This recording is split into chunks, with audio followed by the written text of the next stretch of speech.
Assalamualaikum warahmatullahi wabarakatuh. Perkenalkan, saya Arya Wibisono, NPM 21160510044, mahasiswa Ilmu Administrasi Bisnis, Fakultas Ilmu Sosial dan Ilmu Politik, Universitas Lampung. Siang tadi, Laboratorium Ilmu Administrasi Bisnis telah mengadakan kuliah tamu yang bertema peluang dan tantangan dalam membangun bisnis digital. Apa aja sih isi dari kuliah tamu tersebut? Mari kita simak penjelasan berikut ini. Untuk materi yang pertama disampaikan oleh Bapak Dr. Maulana Agung, SOS MAB, sebagai dosen Ilmu Administrasi Bisnis Universitas Lampung, yang menjelaskan tentang revolusi industri yang memiliki timeline mulai dari revolusi industri 1.0 sampai dengan 4.0. Revolusi industri 1.0 dimulai ketika ditemukannya mesin uap di negara Inggris. Hal ini ditandai dengan digunakannya mesin tenun mekanis bertenaga uap pertama di dunia. Penggunaan mesin uap pun semakin berkembang ke ranah transportasi. Setelah ditemukannya mesin uap pada tahun 1776 oleh James Watt, maka era transportasi yang lama pun perlahan berakhir. Yang kedua, revolusi industri 2.0. Revolusi industri 2.0 ditandai dengan ditemukannya tenaga listrik. Berbeda dengan revolusi yang pertama, revolusi ini lebih berfokus kepada efisiensi mesin. Revolusi industri 2.0 lebih berfokus pada proses produksi itu sendiri.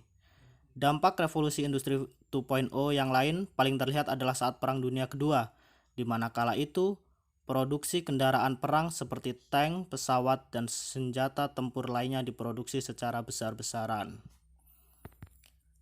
Yang ketiga adalah revolusi industri 3.0. Era teknologi disebut sebagai pemicu dimulainya revolusi industri 3.0. Di era ini, peran manusia di industri pun mulai dikurangi. Kemudian digantikan dengan mesin-mesin pintar berteknologi khusus yang bisa memprediksi dan membuat keputusan sendiri. Yang selanjutnya, revolusi industri 4.0.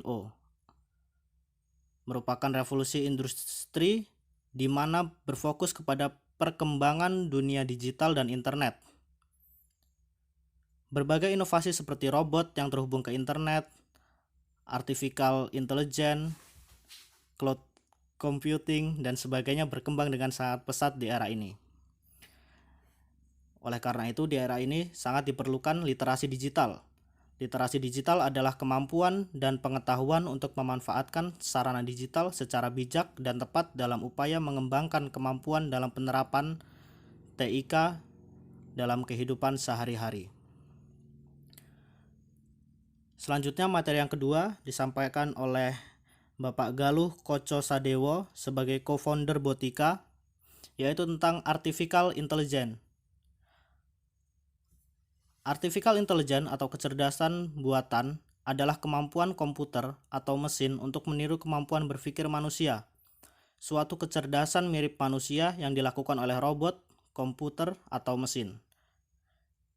Kemampuan belajar seperti apa yang dilakukan oleh artificial intelligence, beberapa contoh di atasnya adalah sebagai berikut, yaitu 1.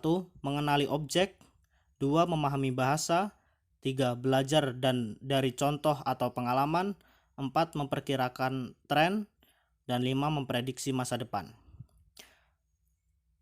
Lalu apa saja manfaat artificial intelligence dalam bisnis? Artificial intelligence memberikan banyak manfaat dalam dunia bisnis. Perusahaan menaruh harapan pada kecerdasan buatan untuk memberikan lebih banyak penjualan, menentukan strategi pemasaran yang paling optimal, dan juga mengoptimalkan kinerja internal perusahaan. Lalu untuk materi yang ketiga disampaikan oleh Bapak Ade Sumaryadi sebagai Direktur Lahan Sikam, yaitu tentang financial technology atau fintech, yaitu adalah sebuah inovasi pada industri jasa keuangan yang memanfaatkan penggunaan teknologi. Produk fintech biasanya berupa suatu sistem yang dibangun guna menjalankan mekanisme transaksi keuangan yang spesifik. Inovasi dalam fintech adalah perusahaan yang bergerak di bidang jasa keuangan yang menggunakan teknologi untuk mempercepat dan memudahkan aspek layanan keuangan yang disediakan. Fintech sendiri semakin populer seiring dengan pesatnya perkembangan perusahaan-perusahaan rintisan atau startup. Untuk materi yang keempat, disampaikan oleh Kak Ihwan Ferdian Widiarto, SAK, sebagai CEO Siger Innovation Hub, yaitu beliau membahas tentang 7 formula buka bisnis langsung laris, di mana formula-formula itu adalah 1. Bidik pasar potensial, 2. Produk ngangenin, 3. Kemasan menarik atau pertama diambil, 4. Merek yang ngetop, 5. Saluran distribusi dan promosi, 6. Penyebar virus, dan 7. Lompatan konversi.